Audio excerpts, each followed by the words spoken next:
The candles had barely been lit when the whispers started. Alina Whitmore stood at the edge of the grand hall, her hands trembling inside her gloves, as every eye in the room turned toward her. She was the new Duchess of Ashford, yet nobody in that hall believed she belonged there. The marriage had happened 3 days earlier, sealed not with love but with signatures and debts. Her father owed money to powerful men, and Duke Alexander Ashford's name had cleared it all in exchange for one condition: Alina's hand. She had not chosen this life. She had not chosen this cold, silent man who now sat at the head of the table, barely glancing her way. The guests spoke in hushed tones behind painted fans, calling her the unwanted wife, the girl who was bought rather than courted. Alina heard every word, though she pretended not to. Alexander Ashford was known across the county for his sharp mind and colder heart. He had built his family's fortune back from ruin after his father's failures, and he trusted no one easily. Marrying Alina had been a business decision, nothing more. He needed the connection her father promised, and in return, her father's debts vanished. He never asked if Alina wanted this. He never asked how she felt walking into a house full of strangers who already despised her.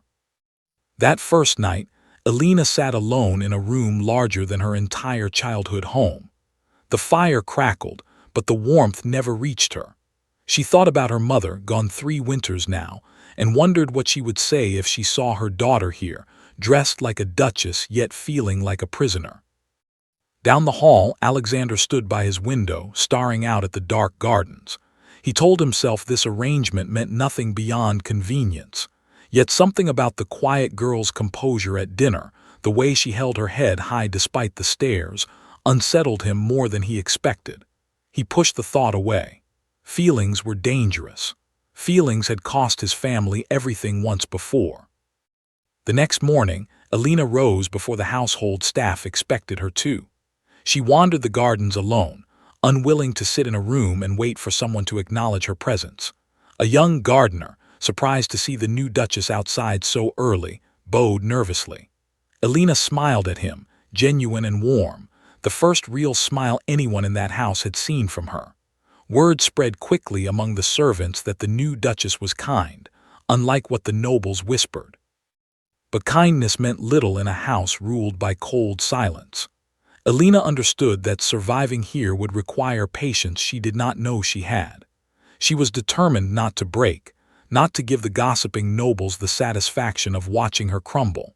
Whatever this marriage was, whatever her husband thought of her, she would hold her place with quiet strength, even if it meant standing entirely alone. Days turned into a routine of silence and distance. Alina ate her meals often without company, since Alexander frequently dined elsewhere or retreated to his study long after she had gone to bed. She never complained to the staff, never let bitterness show on her face during the social gatherings where women older than her mother looked her over like an unwelcome stray. Instead, she found small ways to fill her days. She read every book in the estate's library, learned the names of every servant, and helped the cook prepare meals when nobody was watching. One afternoon, a young maid named Charlotte fell ill with a fever that left her shaking and pale. The housekeeper, worried about losing a hand during a busy week, considered sending Charlotte home without pay until she recovered. Alina would not allow it. She personally brought soup to Charlotte's small room above the kitchens and sat with her until the fever broke 2 days later. Charlotte never forgot this kindness, and soon the other servants began speaking of the Duchess with quiet admiration, even though the nobility outside those walls continued their cruel gossip. Alexander noticed these small ripples of change around his household, though he said nothing. He noticed the way the staff's mood shifted, the way laughter occasionally slipped from the kitchen, something rare in a house that had felt hollow since his mother's passing years before. He told himself it was simply good management, nothing more, yet a part of him began watching Alina more closely than he intended. At a formal gathering hosted by a neighboring family, Alina endured hours of pointed comments disguised as polite conversation. One woman remarked loudly enough for others to hear that some marriages were built on love, while others were merely convenient arrangements to settle unpaid debts. Alina kept her composure, offering a calm smile before excusing herself to the garden for air. She refused to let their words draw tears in public, even though her chest ached with humiliation. Meanwhile, Alina's father, Edward Whitmore, began visiting the estate more frequently than expected. His visits were never about checking on his daughter's well-being. Each time, he found a reason to ask about the Duke's finances, hinting that Alina should request money for his failing ventures. Alina refused every time, reminding him that she had no authority over her husband's wealth and no intention of becoming his tool for further debts. Edward would leave frustrated, muttering that ungrateful children forgot who raised them. Despite the loneliness pressing on her daily, Alina refused to let herself become bitter. She began teaching herself the account books of the household, quietly learning how the estate functioned, preparing herself in case she ever needed to stand on her own. She also began writing letters to a childhood friend in another town, pouring her feelings onto paper since she had no one inside these walls to confide in truthfully. One evening, Alexander returned from a long meeting in town to find Alina still awake, reading by candlelight in the library. For a brief moment, their eyes met, and neither looked away immediately. He almost spoke, almost asked why she stayed up so late, but old habits of silence took over, and he simply nodded before retreating to his study. Alina watched him go, wondering if the man behind that cold expression carried more than he ever showed. Little did she know, the fragile peace she had built for herself was about to be shattered in front of everyone she had grown to respect within that house. The estate was hosting its largest dinner of the season, welcoming several influential families along with distant relatives of the Ashford line. Alina had spent the entire day ensuring every detail was perfect, from the flowers on the table to the seating arrangements that would avoid unnecessary tension among the guests. She wanted, for once, to prove she could manage this role with grace, regardless of what anyone whispered behind her back. Halfway through the main course, the doors to the dining hall opened unannounced. Edward Whitmore walked in, uninvited, his expression tight with desperation rather than pride. Alina's stomach dropped. She rose from her seat immediately, trying to guide him outside quietly before he caused a scene, but he refused to lower his voice. He demanded, right there in front of the guests, that Alina convince her husband to loan him a substantial sum to cover debts from a failed investment. Alina, mortified, tried to calm him, whispering that this was neither the time nor the place for such a conversation. Her father's patience snapped entirely. Without warning, his hand struck her cheek in front of the entire room. The sound echoed through the hall louder than any conversation had been moments before. Silence swallowed the room whole. Forks paused mid-air. Alina stood frozen, one hand slowly rising to her stinging cheek, humiliation burning through her far worse than the physical sting itself. Every guest stared, some in shock, others already whispering behind cupped hands, ready to spread this story across every drawing room in the county by morning. Alina wanted the floor to swallow her whole.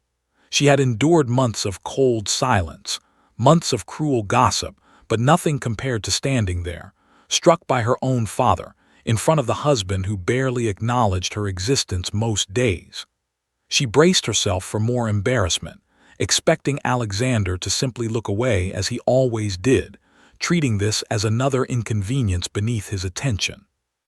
Instead, the room heard the sudden, sharp scrape of a chair pushed back with force. Alexander stood. For the first time since their wedding, his voice carried through the hall, hard as steel and impossible to ignore. He addressed Edward Whitmore directly, his tone leaving no room for argument. He said Alina was his wife, and no man, regardless of blood relation, would ever raise a hand to her again inside these walls or anywhere else while he lived. The guests, stunned into complete silence, watched as the cold, distant Duke they thought they understood revealed a fire none of them had witnessed before. Edward tried to protest, claiming this was a family matter beyond outside interference. Alexander cut him off instantly, ordering the staff to escort him from the estate immediately and informing him that he was no longer welcome to return under any circumstance. His voice did not rise into shouting, yet the authority behind every word left no doubt that he meant exactly what he said. Alina stood frozen, her cheeks still warm from the strike, staring at her husband as though seeing him for the very first time. This was not the indifferent man who barely spoke to her over dinner. This was someone who, despite months of distance, had clearly been paying far more attention than she ever realized.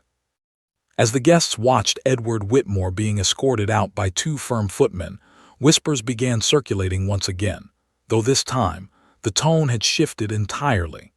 No longer did they mock the unwanted Duchess.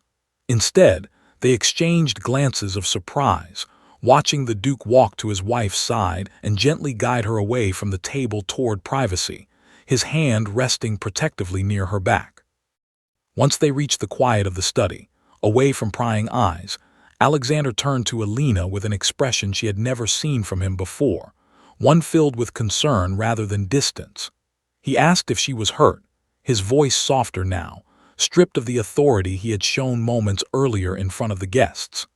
Alina, still trying to process everything that had happened, admitted quietly that she was more shaken by his reaction than by her father's cruelty itself. Alexander confessed something he had never planned to share. He admitted that his coldness toward her since their wedding was never about disliking her presence. It was fear, plain and simple. He had watched his own parents' marriage crumble under emotional attachment gone wrong, and he swore never to let himself care deeply again, believing distance would protect him from repeating those mistakes. Yet watching her struck in front of everyone, watching her humiliation, something inside him refused to remain silent any longer. Alina listened carefully, surprised at this sudden vulnerability from a man she believed incapable of showing any. She admitted her own fears too, how she had spent every day since their wedding trying to prove her worth to a household that saw her as nothing more than a transaction. Alexander reached for her hand gently, an action so unlike him that Alina almost pulled away out of habit, yet she allowed it, sensing sincerity behind the gesture. From that evening forward, Alexander made it his mission to ensure Alina's father held no further influence over their household. He arranged matters quietly through his solicitors, cutting off any financial pathway Edward Whitmore might attempt to exploit again. He also began appearing beside Alina at every function afterward, no longer treating her as an obligation, but introducing her proudly as his wife, correcting anyone who dared whisper otherwise in his presence. Slowly, the walls between them began to soften. Alexander started joining Alina for meals again, asking about her day, listening when she spoke about the household accounts she had quietly mastered on her own. Alina found herself laughing more freely, no longer bracing for cold silence every time they were in the same room together. Months later, at another gathering hosted by the same families who once mocked her, Alina walked in beside Alexander, her head held high, no longer the unwanted Duchess but a woman respected and valued by the very man who once kept her at arm's length. The whispers had changed entirely now, filled with admiration rather than pity. Alina Whitmore, once dismissed and humiliated, had become the Duchess of Ashford in every sense of the word, standing not because of a contract, but because of a bond built through honesty, respect, and a love neither of them expected to find.